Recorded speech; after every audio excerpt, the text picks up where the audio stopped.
Embun masih bergantung malu di pucuk-pucuk ilalang, saat satu persatu mobil berhenti di pinggir jalur Basecamp Bambangan, salah satu jalur pendakian paling populer menuju puncak Gunung Slamet. Angin pagi mengusik jaket para pendaki yang berdiri, mengecek ulang peralatan mereka. Di antara kerumunan itu, 5 anak muda turun dari mobil bak terbuka dengan semangat yang membuncah, namun tak satu pun dari mereka menyadari bahwa gunung yang mereka injak ini menyimpan lebih dari sekadar keindahan alam. Mereka adalah Rama, pemimpin rombongan, seorang mahasiswa pecinta alam yang sudah beberapa kali menaklukkan gunung-gunung tinggi di Indonesia. Lalu ada Yogi, si periang yang tak pernah lepas dari kamera, dengan channel YouTube bertema survival dan horor yang baru mulai merangkak naik. Ketiga lainnya adalah Tika, kekasih Rama yang cenderung pendiam namun tangguh, Andre, teman satu kampus yang baru pertama kali mendaki, dan Rani, sahabat Tika yang diajak secara spontan karena ingin healing dari patah hati. Selamat datang di kaki Slamet, sapa seorang lelaki tua dengan sarung melingkar di pinggangnya dan tongkat kayu di tangan kanan. Ia berdiri di depan warung kecil dekat Basecamp, wajahnya keriput namun tatapannya tajam menembus. Pak Dargo, iya? Rama menjabat tangan lelaki itu. Kami sudah lapor ke Basecamp, dan katanya harus izin ke Bapak dulu. Pak Dargo mengangguk pelan, matanya menyisir kelima anak muda itu satu-satu. Hari ini Jumat Kliwon. Gunung lagi, buka. Tapi itu bukan berarti kalian bebas. Ada jalur yang boleh, ada yang tidak. Ada tempat yang suci, dan ada yang terlarang. Suaranya berat, bergetar seperti embusan angin gunung.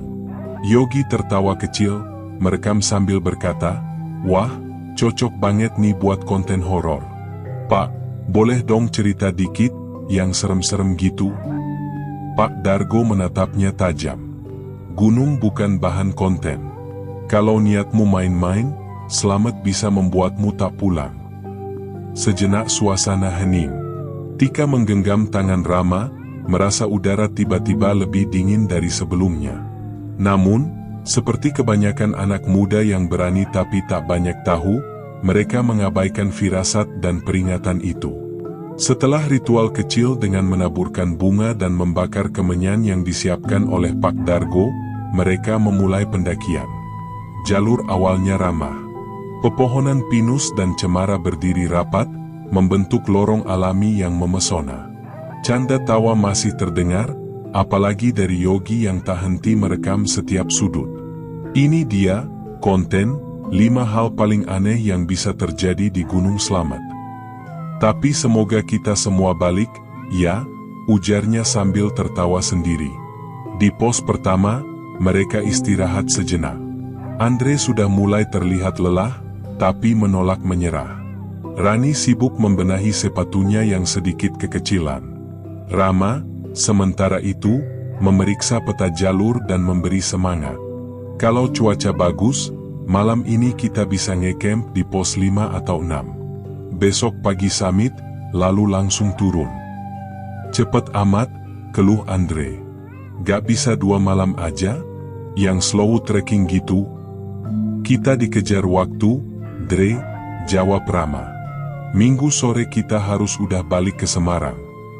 Langit mulai kelabu saat mereka mendekati pos ketiga. Kabut tipis mulai turun, menyelimuti pepohonan dan membuat pandangan semakin sempit. Angin yang tadinya lembut kini menderu pelan, membawa serta bisik-bisik samar yang sulit dijelaskan. Tadi ada yang manggil enggak, sih? Tanya Rani sambil menoleh ke belakang. Enggak ada, Ran, jawab Tika, mencoba tenang. Paling suara burung atau angin. Tapi Yogi berhenti merekam dan menurunkan kameranya. Sumpah, tadi gue juga dengar. Suara celek, pelan banget. Kayak bilang, jangan naik. Andre tertawa canggung. Paling lo dengar suara perut lo minta makan, yo. Namun malam itu, semuanya mulai berubah. Saat mereka mendirikan tenda di antara pos 5 dan 6, kabut turun lebih tebal dari biasanya. Suasana menjadi dingin menggigit, menusuk hingga tulang. Tidak ada sinyal, tidak ada suara satwa, hanya suara angin dan gesekan dedaunan. Malam itu mereka makan seadanya. Tak ada api unggun karena kayu terlalu basah. Dalam gelap, mereka duduk melingkar sambil menyalakan headlamp. Rama memulai percakapan. "Kalian percaya nggak, katanya Gunung Slamet itu gerbang ke dunia lain?" Tika mengangguk pelan. "Waktu kecil, kakekku pernah bilang, kalau orang hilang di gunung ini, belum tentu mati. Kadang mereka cuma nggak bisa balik." "Wih, serem," sahut Yogi. "Tapi keren buat votage. Besok pagi gue pengen rekam sunrise di jalur puncak." "Ya, siapa yang mau ikut?" "Gue pas, deh," sahut Andre. "Capek banget hari ini." "Gue ikut," ujar Rani, tapi suaranya terdengar ragu. Tika menatap Rama. "Jangan pisah-pisah, ya. Gunung ini beda." Rama tersenyum, meski hatinya juga sebenarnya was-was. "Tenang, kita bareng-bareng. Gak ada yang ditinggal." Namun malam tak bersahabat. Saat mereka mulai terlelap dalam dingin, Rani mendadak terbangun karena suara rintik di luar tenda. Ia menyingkap pintu tenda perlahan. Gelap. Tapi samar-samar ia melihat bayangan seseorang berdiri diam di kejauhan, di antara pohon-pohon. "Rama?" bisiknya, tapi tak ada jawaban. Tiba-tiba bayangan itu bergerak cepat ke kiri, lalu menghilang. Pagi harinya, Yogi menghilang. Tenda tempatnya tidur kosong. Kameranya tertinggal, masih menyala. Baterai tinggal 15%. Video terakhir menunjukkan dia keluar tenda sekitar pukul 3 pagi, sendiri, membawa kamera, lalu memutar ke arah jalur puncak. "Dia kan bilang mau ambil votage sunrise," ujar Rama, mencoba tetap tenang. "Tapi kenapa gak bilang siapa-siapa?" Tika mulai panik. "Yogi!" Andre berteriak, suaranya memantul-mantul di antara kabut. Tak ada jawaban.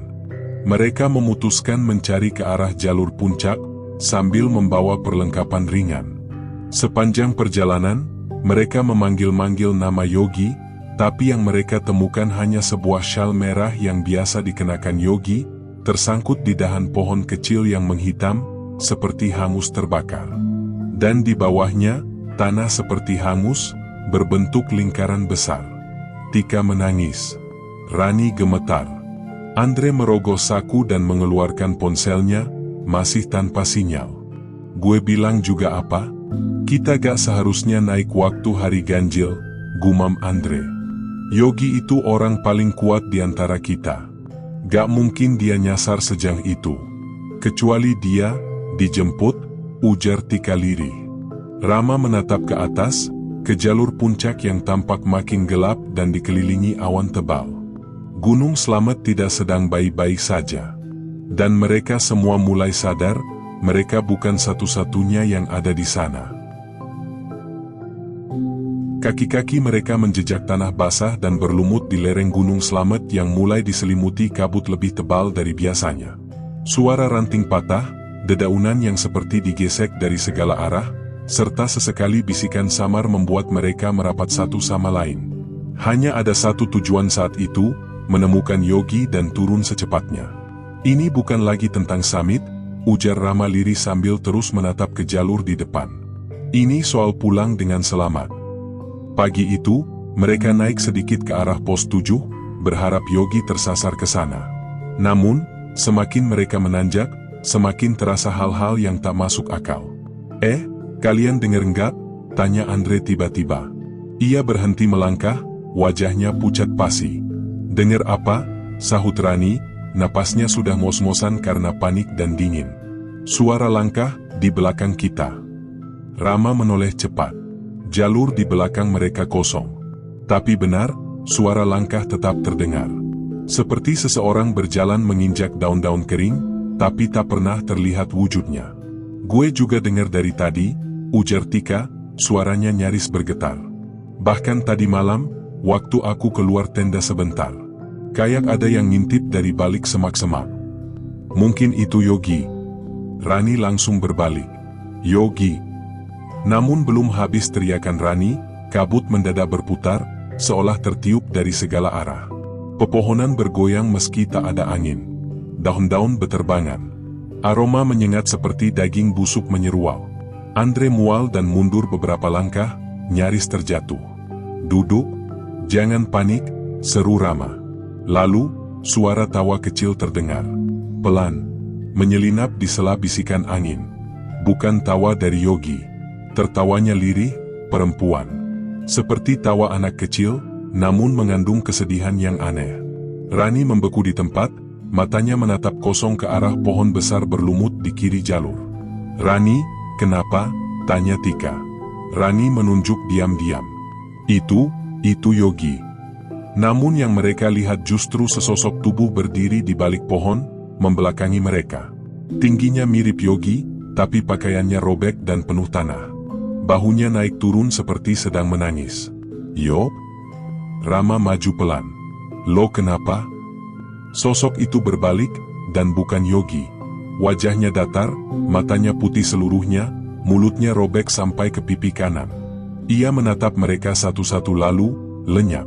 Benar-benar lenyap begitu saja, seperti dihisap kabut. Tika berteriak, Rani langsung pingsan. Mereka memutuskan turun ke pos 5, sambil menggendong Rani yang masih lemas.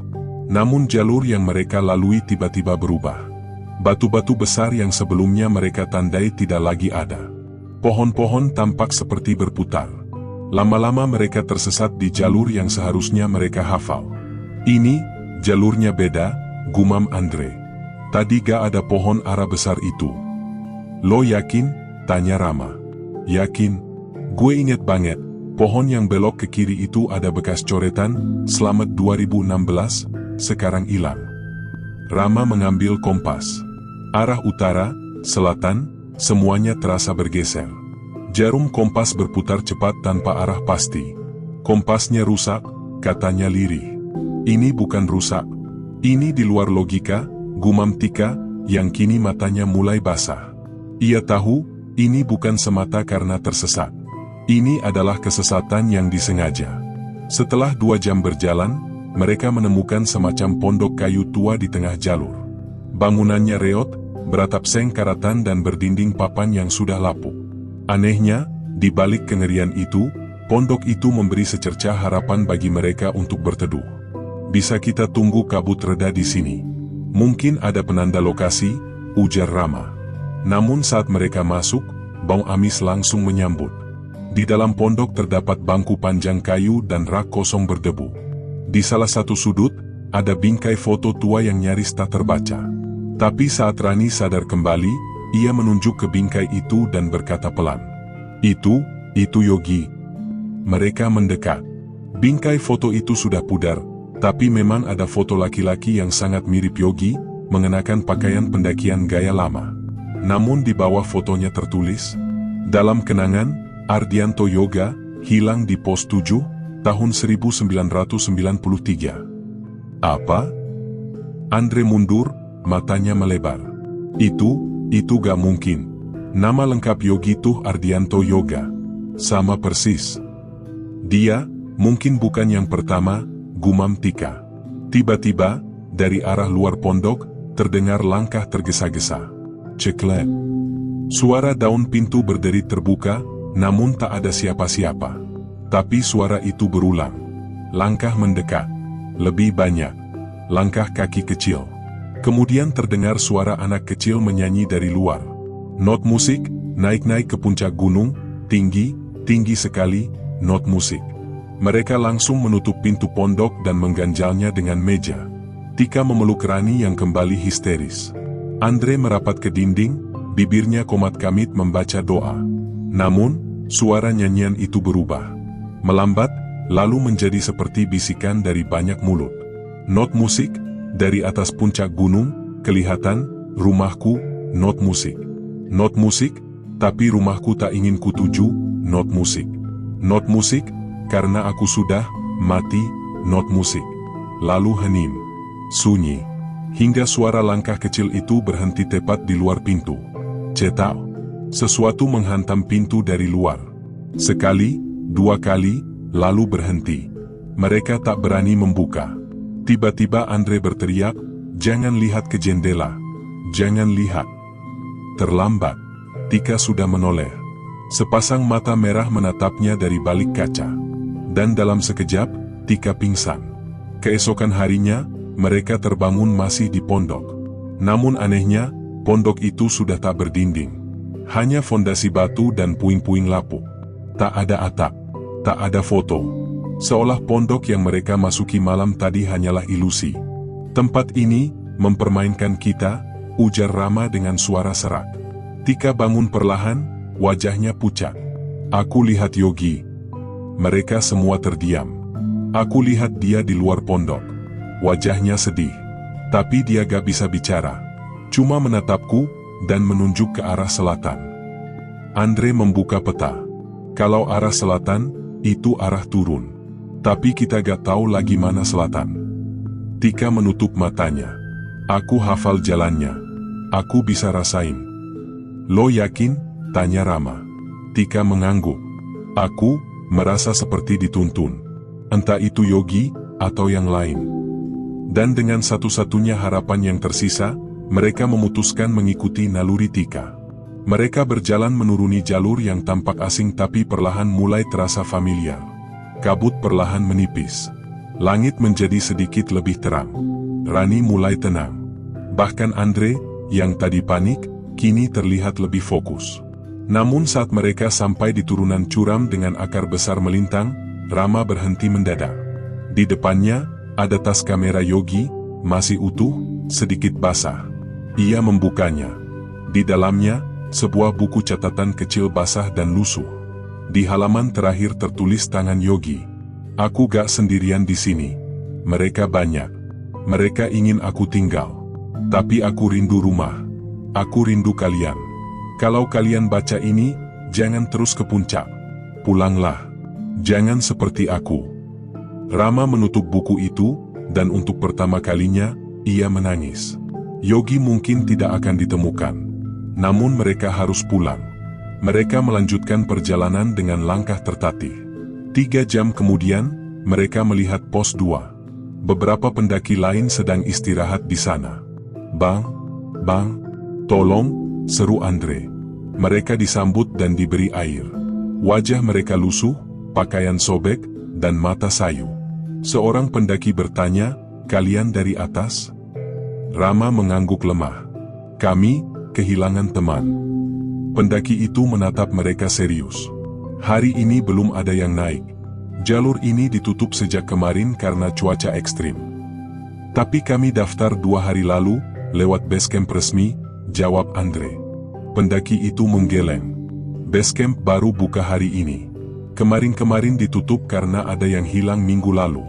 Namanya Yogi," katanya. "Belum ketemu sampai sekarang." Rama, Tika, Rani, dan Andre membisu. Lalu serentak menatap satu sama lain. Yogi memang belum ditemukan. Tapi ia telah menemukan jalan bagi mereka untuk pulang. Setelah turun sampai pos 2 dan disambut pendaki lain, keempat sahabat itu masih belum bisa sepenuhnya percaya bahwa mereka telah selamat. Namun rasa lega itu tak bertahan lama. Sore hari saat mereka kembali ke base camp, pengurus pos tampak heran melihat mereka datang dari atas. "Loh, kalian naik dari jalur mana?" "Pos 1 baru dibuka tadi pagi, Mas," ujar Pak Hendra, pengurus base camp selamat yang rambutnya sebagian sudah memutih. "Kami naik 2 hari lalu. Lewat registrasi juga," kata Rama sambil menunjukkan salinan formulir di ponselnya. Pak Hendra mengerutkan kening. "Mas, yang jaga base camp dari 3 hari lalu sampai semalam itu saya. Gak ada yang naik. Semua akses ditutup karena kabut ekstrim dan pencarian korban hilang. Kami naik, hari Jumat pagi," Andre ikut menimpali. "Kami bahkan ketemu Pak Eko yang ngejaga warung di pos 2. "Pak Eko itu adik saya," jawab Pak Hendra pelan. "Dan dia sudah meninggal 3 tahun lalu karena tersesat saat naik bareng tim evakuasi korban pendaki. Dia gak pernah balik." Rani memegangi dadanya. Tika terduduk di teras base camp, memandangi tanah. "Jadi siapa yang mereka temui di pos 2? Dan, siapa yang membuka jalur untuk mereka naik? 3 hari setelah turun dari gunung, keempatnya masih tinggal di sebuah homestay di desa dekat lereng Gunung Slamet. Mereka tak berani langsung pulang sebelum memastikan bahwa mereka benar-benar sudah lepas dari pengaruh sesuatu di gunung. Namun teror justru mengikuti. Pada malam pertama, Tika terbangun karena mendengar bunyi kamera memotret dari sudut kamarnya. Ia menoleh, namun tidak melihat apapun selain tirai yang berkibar pelan. Di malam kedua, Andre menjerit dan menggedor pintu kamar Rama. Di tangannya, ia memegang sobekan kertas yang ia temukan terselip di bawah bantalnya. Tulisan di sobekan itu, "Kau tak benar-benar turun. Kami menunggumu di pos 7. Malam itu mereka akhirnya berkumpul satu kamar. Tak ada yang tidur. Di luar, angin berembus aneh.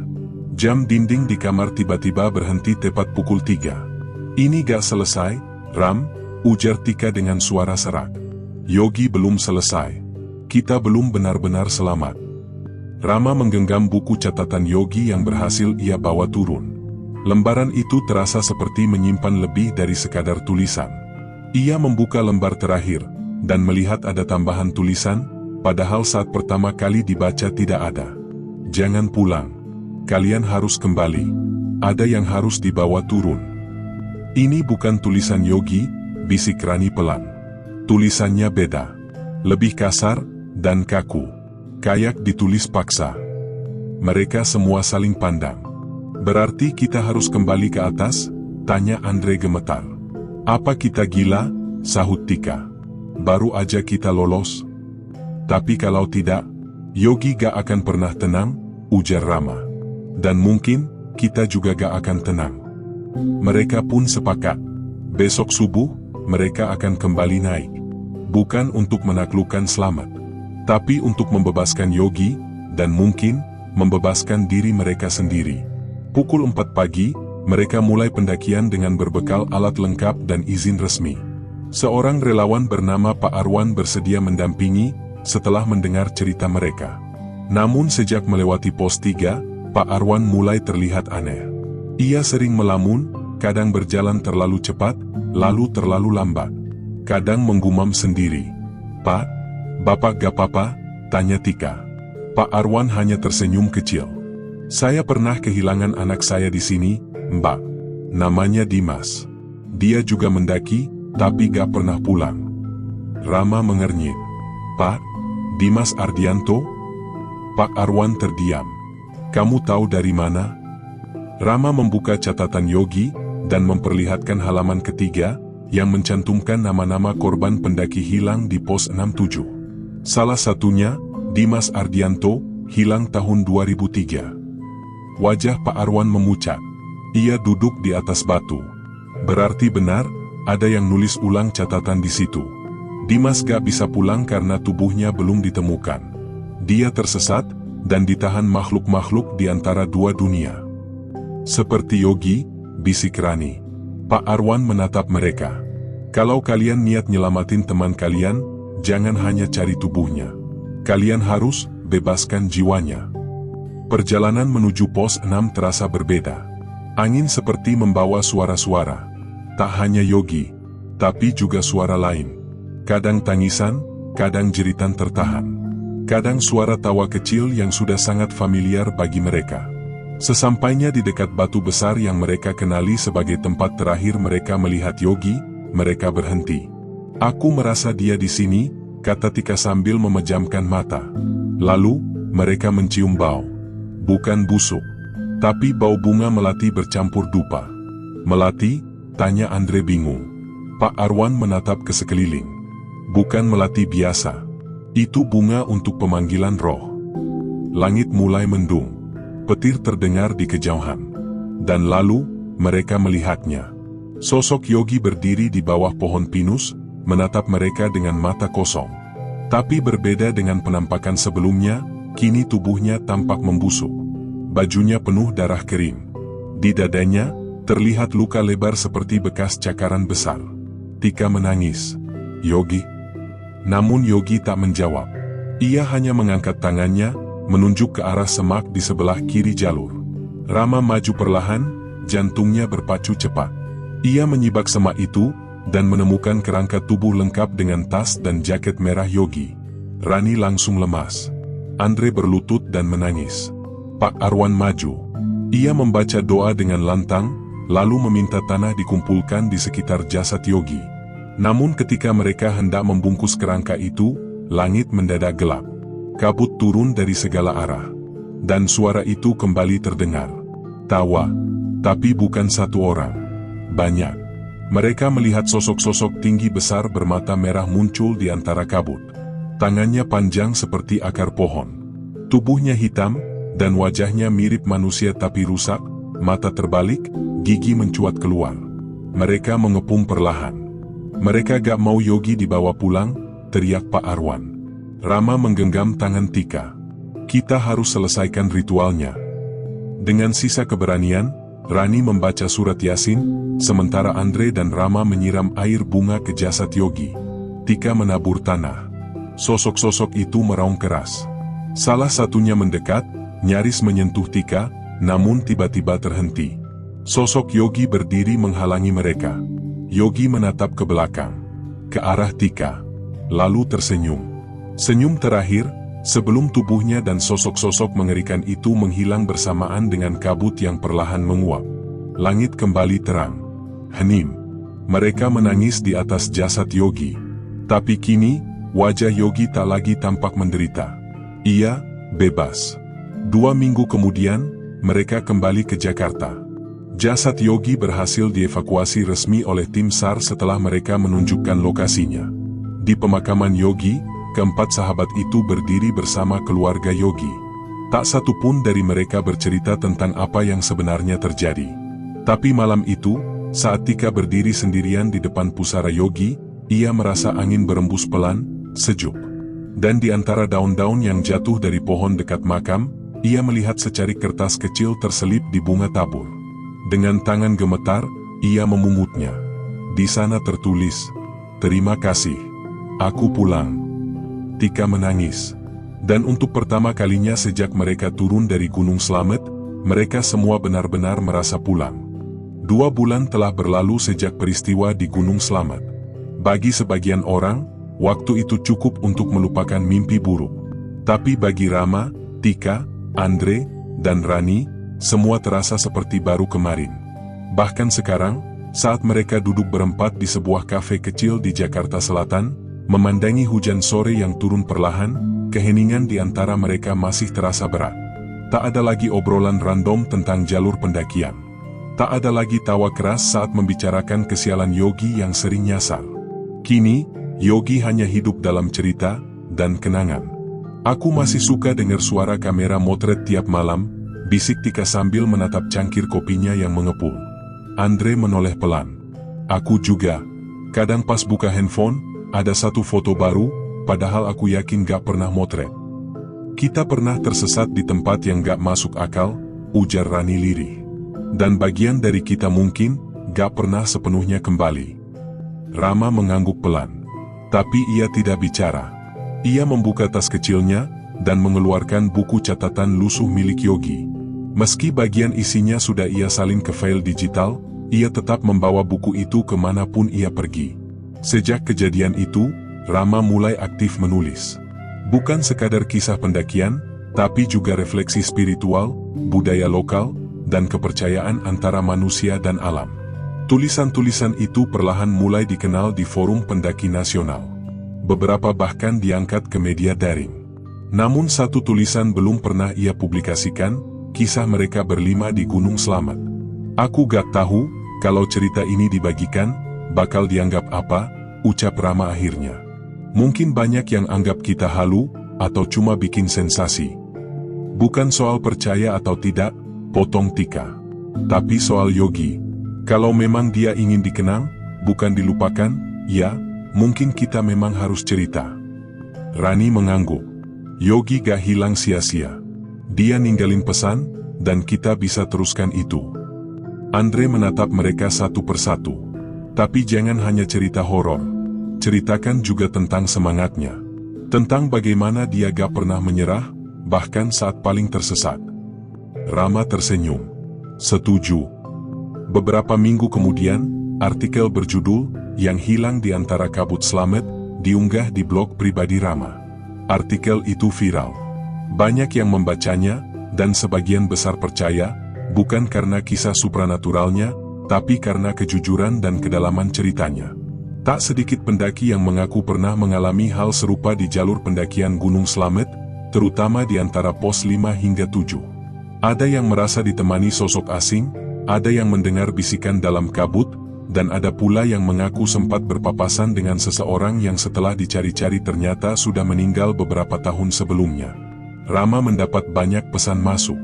Salah satunya dari seorang jurnalis dokumenter yang tertarik mengangkat kisah mereka dalam bentuk film pendek. Namun tawaran itu membuat mereka kembali berkumpul dan mempertimbangkan ulang. Bukan karena takut dibilang gila, melainkan karena takut membuka gerbang yang telah mereka tutup.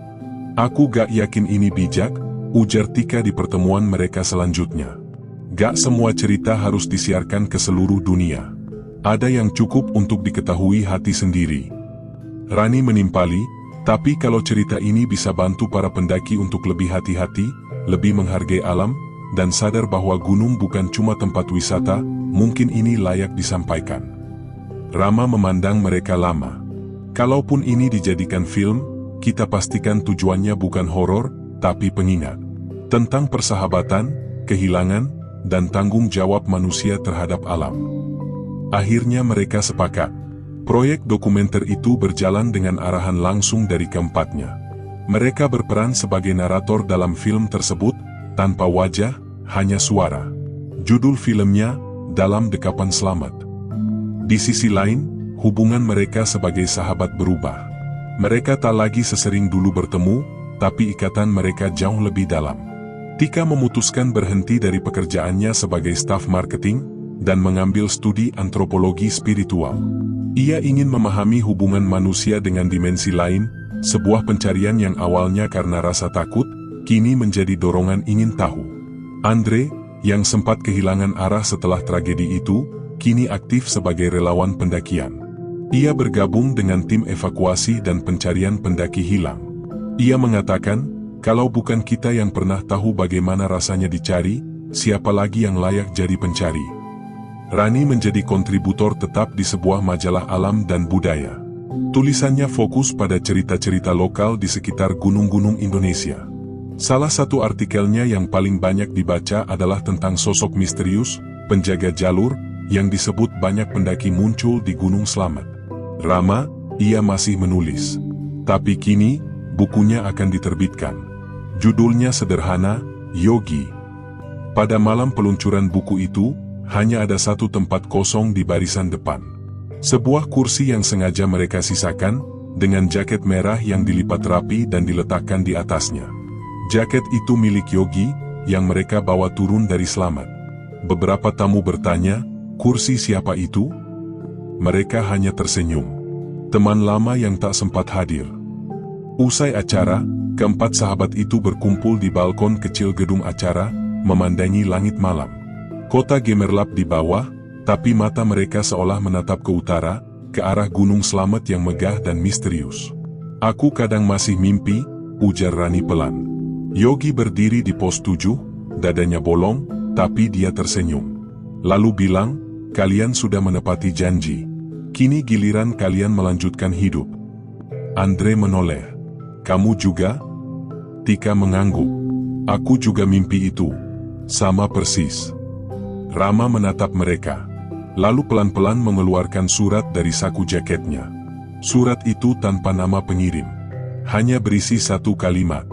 "Jika suatu hari kalian kembali, jangan lupa mengetuk 3 kali di pohon pinus pos 6. Aku akan menyambut." Tak ada yang berkata-kata lagi malam itu. Tapi di hati mereka, satu hal terasa pasti, sebagian dari mereka akan selalu tertinggal di Slamet. Setahun kemudian, hari itu cerah. Keempat sahabat itu berdiri kembali di base camp Gunung Slamet.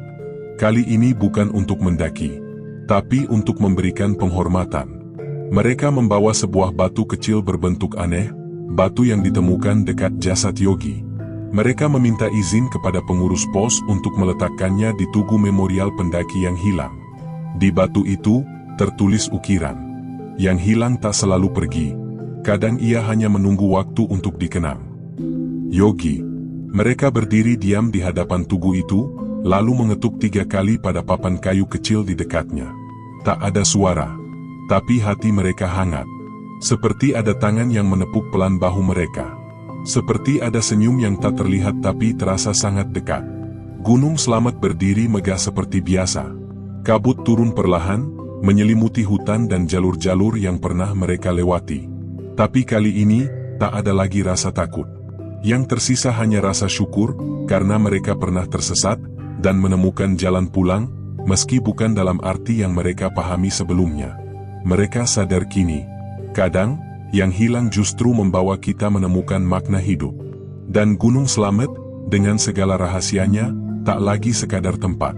Ia kini menjadi saksi bisu dari cinta, persahabatan, dan keberanian menghadapi yang tak terlihat.